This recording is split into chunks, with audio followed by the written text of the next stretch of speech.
Hello students of class 8th, welcome back students. आज हिंदी व्याकरण में आप पढ़ेंगे चैप्टर नंबर 17, जो अविकारी शब्द है, अविकारी शीर्षक है इसका। तो अविकारी क्या होता है और अविकारी या अव्यय शब्द के कितने भेद हैं, ये सभी मैंने पिछले वीडियो में आपको बताया है। तो आशा करते हैं कि आप उसका पुनः स्मरण करेंगे। और इसी में जो अब है क्रिया विशेषण, जो अविकारी आपको बताए गए थे, क्रिया विशेषण, संबंध बोधक, समुच्चय बोधक, विस्मयादि बोधक तथा निपात, ये अविकारी और अव्यय है, जो 5 भेद हैं। इन 5 भेदों में से मैंने बारी बारी से अब इसकी परिभाषा को मैं यहाँ बता रहा हूँ। तो पहला जो है वह है क्रिया विशेषण। ठीक है स्टूडेंट्स, अविकारी के भेद में पहला जो है वह है क्रिया विशेषण। तो क्रिया विशेषण क्या है, आप इसको भी पढ़ चुके हैं। ऐसे एक बार मैं पुनः बता दूं कि जो शब्द क्रिया की विशेषता को बताए, जो शब्द क्रिया की खासियत को बताए, वह क्रिया विशेषण है। और स्टूडेंट्स, क्रिया विशेषण को भी 4 भागों में बांटा गया है, यानी आप कह सकते हैं कि क्रिया विशेषण के 4 भेद हैं। ठीक है स्टूडेंट्स, कितने भेद हैं? 4 भेद हैं क्रिया विशेषण के। जो रीतिवाचक क्रिया विशेषण, स्थानवाचक क्रिया विशेषण, कालवाचक क्रिया विशेषण तथा परिमाणवाचक क्रिया विशेषण। बहुत ही आसान सी टॉपिक है स्टूडेंट्स, आप ध्यानपूर्वक इसको सुनेंगे और समझेंगे। रीति कहने का मतलब क्या है? यानी ढंग, तरीका, क्या प्रकार है, सो इसको आप रीति कह सकते हो, जो चलन। ठीक है, तो रीतिवाचक क्रिया विशेषण किस प्रकार के शब्दों को आप कहोगे, क्या परिभाषा है इसकी, और आप वाक्यों से कैसे पहचान कर सकते हैं कि जो क्रिया विशेषण शब्द है वह रीतिवाचक क्रिया विशेषण है।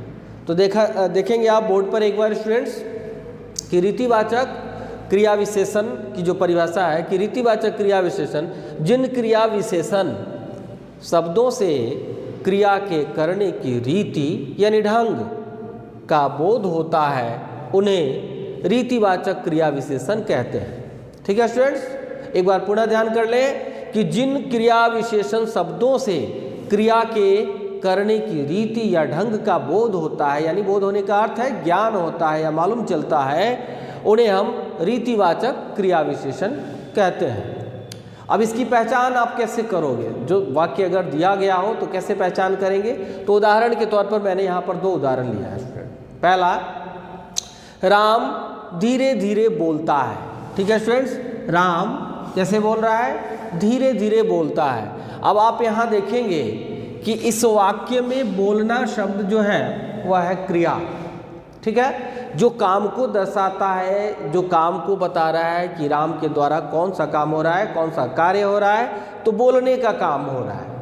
ठीक है स्टूडेंट्स, अब हमको देखना है क्रिया विशेषण। ये तो हो गई क्रिया कि बोलना शब्द क्रिया है, तो क्रिया की विशेषता बताने वाले शब्द को ढूंढ रहे हैं, वह है धीरे धीरे। ठीक है स्टूडेंट्स, राम कैसे बोल रहा है? तो राम धीरे धीरे बोलता है, यानी यहाँ पर धीरे धीरे जो शब्द है, यह शब्द या क्रिया विशेषण शब्द है। ठीक है स्टूडेंट्स, राम धीरे धीरे बोलता है, धीरे धीरे शब्द क्रिया विशेषण है।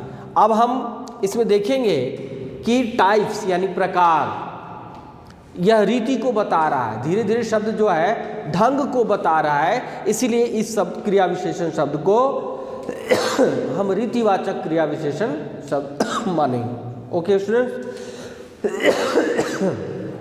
नेक्स्ट है दूसरा उदाहरण जो मैंने लिया है कि सुरेश जल्दी से अपना काम समाप्त कर लिया। ठीक है स्टूडेंट्स, आप देखिए, सुरेश जल्दी से अपना काम समाप्त कर लिया। यहाँ सुरेश शब्द संज्ञा है, और इस संज्ञा शब्द यानी कि सुरेश के द्वारा एक काम हो रहा है कि उसका जो काम है उसे वह समाप्त कर लिया है। अब कैसे समाप्त किया काम को? यानी उसका जो कार्य हुआ है समाप्त हुआ, कैसे हुआ है, तो वह जल्दी से हुआ है। ठीक है स्टूडेंट्स, तो जल्दी से ऐसा शब्द है जिसे आपको सुनने से ही स्पष्ट पता चलता है कि यह कार्य के रीति को बता रहा है, यानी काम के ढंग को बता रहा है कि कार्य कैसे हो रहा है। इसलिए बच्चों यहाँ पर जल्दी जल्दी शब्द जो है, जल्दी से, यह शब्द क्या है, तो रीतिवाचक क्रिया विशेषण का उदाहरण है। ओके स्टूडेंट्स, नेक्स्ट चलते हैं। जो क्रिया विशेषण के 4 भेदों में दूसरा भेद है वह है स्थानवाचक क्रिया विशेषण। ठीक है स्टूडेंट्स, स्थानवाचक, स्थान कहने से ही आपको पता चल रहा है, यानी प्लेस, जगह। ठीक है, तो स्थानवाचक क्रिया विशेषण की परिभाषा क्या है, आप इस पर गौर करेंगे। इसकी परिभाषा में जिस क्रिया विशेषण शब्द से, ठीक है स्टूडेंट्स, जिस क्रिया विशेषण शब्द से क्रिया के होने के स्थान का बोध होता है, जिस क्रिया विशेषण शब्द से क्रिया के होने के स्थान का बोध होता है या पता चलता है या वह शब्द बताता है, उन्हें हम स्थानवाचक क्रिया विशेषण कहते हैं। अब कैसे, इसकी पहचान क्या है, तो स्टूडेंट्स इसकी पहचान के लिए मैंने 2 उदाहरण यहाँ पर लिए। पहला, पिताजी ऊपर हैं। अब देखिए यहाँ पर पिताजी ऊपर है, यानी यहाँ पर जो क्रिया शब्द है उसकी विशेषता को बताया जा रहा है कि पिताजी का होना कहाँ है, तो पिताजी का होना है ऊपर। ऊपर जो है, ऊपर शब्द ऐसा है, ये ऊपर जो स्थान को इंगित कर रहा है, यानी प्लेस। यस स्टूडेंट्स, ये प्लेस को बता रहा है, जगह को बता रहा है कि पिताजी कहाँ है, तो पिताजी ऊपर है। ठीक है, तो आप यहाँ पर इस वाक्य में ऊपर शब्द जो है इसे आप कहेंगे कि यह क्रिया विशेषण है, और किस प्रकार का क्रिया विशेषण है, तो यह स्थानवाचक क्रिया विशेषण। ठीक है स्टूडेंट्स, दूसरा उदाहरण है कि सोहन अंदर है। अब इस शब्द में सोहन अंदर है, इस वाक्य में आप देखेंगे कि अंदर शब्द जो है, यह शब्द हमारा क्रिया विशेषण है, और किस प्रकार का क्रिया विशेषण है, तो स्थानवाचक। चूंकि अंदर या फिर ऊपर वाले वाक्य में आपने देखा ऊपर शब्द, यह दोनों ही किसी प्लेस को, स्थान को बता रहा है। ओके स्टूडेंट्स, तो यह शब्द जो है यहाँ पर सोहन अंदर है, यह क्या है, यह शब्द स्थानवाचक क्रिया विशेषण को दर्शाता है, इसलिए आप इसे यहाँ पर स्थानवाचक क्रिया विशेषण कहेंगे। ओके स्टूडेंट्स, और स्टूडेंट्स अब जो नेक्स्ट पॉइंट है क्रिया विशेषण के 4 भेदों में, वह है तीसरा, कालवाचक क्रिया विशेषण। ठीक है स्टूडेंट्स, तो इसकी जो परिभाषा है आप इसे देखेंगे कि जिन क्रिया विशेषण शब्दों से क्रिया के होने के समय का पता चलता है, उन्हें कालवाचक क्रिया विशेषण कहते हैं। ओके स्टूडेंट्स, एक बार पुनः समझ लें कि जिन क्रिया विशेषण शब्दों से क्रिया के होने के समय का पता चलता है, यानी उसकी टाइमिंग, हाँ उसके समय का पता चलता है, उन्हें आप कालवाचक क्रिया विशेषण कहोगे। अब इसका जो उदाहरण है, उदाहरण के द्वारा आप इसको समझेंगे स्टूडेंट्स। तो यहाँ पर भी मैंने 2 उदाहरण लिया है। पहला जो है वह उदाहरण है कि किसान दिन भर परिश्रम करता है। ठीक है स्टूडेंट्स, किसान दिन भर परिश्रम करता है। अब यहाँ पर देखिए, परिश्रम करना क्रिया है, और इसकी जो विशेषता है वह क्या है, तो वह विशेषता है कि किसान के द्वारा दिन भर परिश्रम किया जा रहा है, यानी क्रिया की विशेषता हो गई दिन भर, तो यह क्रिया विशेषण शब्द है। और अगर इसके अब टाइप्स की बात करें, यानी प्रकार, किस प्रकार की क्रिया विशेषण है, तो बच्चों आप याद रखेंगे कि यह कालवाचक क्रिया विशेषण है, चूंकि यह दिन भर यानी पूरे समय को, दिन भर के जो टाइम है, समय है, उस दिन पूरे दिन भर के समय की बात को बताया जा रहा है, इसलिए यह समय को इंगित कर रहा है, टाइम को बता रहा है, कालवाचक क्रिया विशेषण है। ठीक है स्टूडेंट्स, एक और दूसरा उदाहरण जो है कि भाई प्रतिदिन सैर करने जाता है। ठीक है स्टूडेंट्स, भाई प्रतिदिन सैर करने जाता है। अब इस उदाहरण में आप देखेंगे कि ये प्रतिदिन शब्द जो है, प्रतिदिन, हाँ, यह शब्द जो है यह क्रिया विशेषण है। भाई के द्वारा कौन सा कार्य किया जा रहा है? तो भाई के द्वारा सैर करने का काम किया जा रहा है। और इस कार्य की खासियत क्या है? तो प्रतिदिन सैर करता है, यानी प्रतिदिन, यह इसकी विशेषता है। और प्रतिदिन शब्द जो है वह क्या बता रहा है? तो टाइम को दर्शा रहा है, समय को इंगित कर रहा है। इसलिए आप कह सकते हो कि यह कालवाचक क्रिया विशेषण है। ठीक है स्टूडेंट्स। नेक्स्ट है परिमाण। तो परिमाणवाचक क्रिया विशेषण क्या है, इसकी परिभाषा को आप समझेंगे। तो स्टूडेंट्स, जिन क्रिया विशेषण शब्दों से क्रिया के परिमाण, परिमाण कहने का मतलब क्या है? नापना, तौलना, वजन करना, जोखना, ये सब जो शब्द हैं यानी परिमाण। तो जिन क्रिया विशेषण शब्दों से क्रिया के परिमाण का बोध हो, बोध होना यानी मालूम चलता है, नापने, तौलने, जोखने का, वहाँ या फिर आप उन्हें परिमाणवाचक क्रिया विशेषण कह सकते हैं। ठीक है स्टूडेंट्स, ये परिमाणवाचक की परिभाषा हो गई।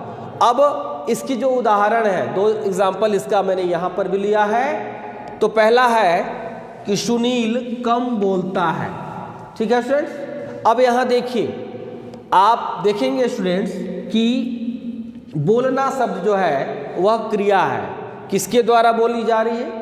तो सुनील के द्वारा बोला जा रहा है। और क्या, कैसे बोला जा रहा है, यानी बोलने का जो तरीका है वह क्या है, किस प्रकार का बोल है? तो कम, यानी कम शब्द जो है वह माप का शब्द है, मेजरिंग। हाँ स्टूडेंट्स, मेजरिंग यानी कम, थोड़ा, ज़्यादा, बहुत। तो ये सब कम शब्द जो है वह किस प्रकार का क्रिया विशेषण है? परिमाणवाचक। तो स्टूडेंट्स, इसके अलावा भी आप देखेंगे कि सेकंड पॉइंट में जो उदाहरण मैंने लिया है वह है कि रमेश बहुत खाता है। ठीक है, रमेश बहुत खाता है। तो बहुत शब्द क्या है? यह क्रिया विशेषण है। खाना शब्द क्या है? क्रिया है। रमेश बहुत खाता है, यानी रमेश के द्वारा जो काम है, वर्क है, कार्य है, वह क्या है? खाने का। और इसका खासियत क्या है, इसकी विशेषता क्या है? तो बहुत खाता है, यानी ज़्यादा खा रहा है। हाँ, तो बहुत शब्द जो है यह क्रिया विशेषण है। और किस प्रकार की क्रिया विशेषण शब्द है स्टूडेंट्स? तो यह जो शब्द है वह परिमाण, यानी यहाँ पर भी मेजरिंग, मेजर, बहुत क्या हुआ? किसी सामान को आप तौलते, जोखते हैं, यानी मात्रा को भी बता रहा है। तो बहुत शब्द जो है वह परिमाणवाचक क्रिया विशेषण है। ठीक है स्टूडेंट्स। अब जो है शब्द, एक पॉइंट है कि क्रिया विशेषण और विशेषण में अंतर क्या होता है। ठीक है स्टूडेंट्स।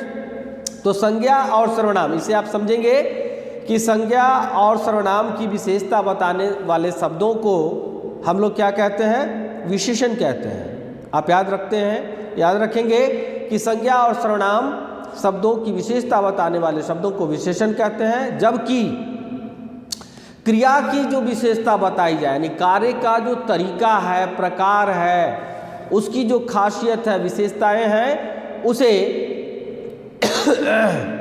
क्रिया विशेषण कहा गया है। ठीक है। जैसे एक उदाहरण मैं लेता हूं कि मालिन सुंदर माला बनाती है। मालिन सुंदर माला बनाती है। ठीक है। इस वाक्य में सुंदर शब्द जो है वह क्या है? सुंदर शब्द विशेषण है। ठीक है स्टूडेंट्स। किसकी विशेषता बता रहा है? माली की विशेषता। मालिन की विशेषता है कि मालिन कैसा माला बना रही है? तो मालिन सुंदर माला बना रही है। सुंदर शब्द विशेषण है। एक क्रिया विशेषण की बात करें तो बहुत सारे उदाहरण आप पहले ही पढ़ चुके हैं, फिर भी एक बार पुनः मैं कह रहा हूं कि सुनंदा प्रतिदिन गाती है।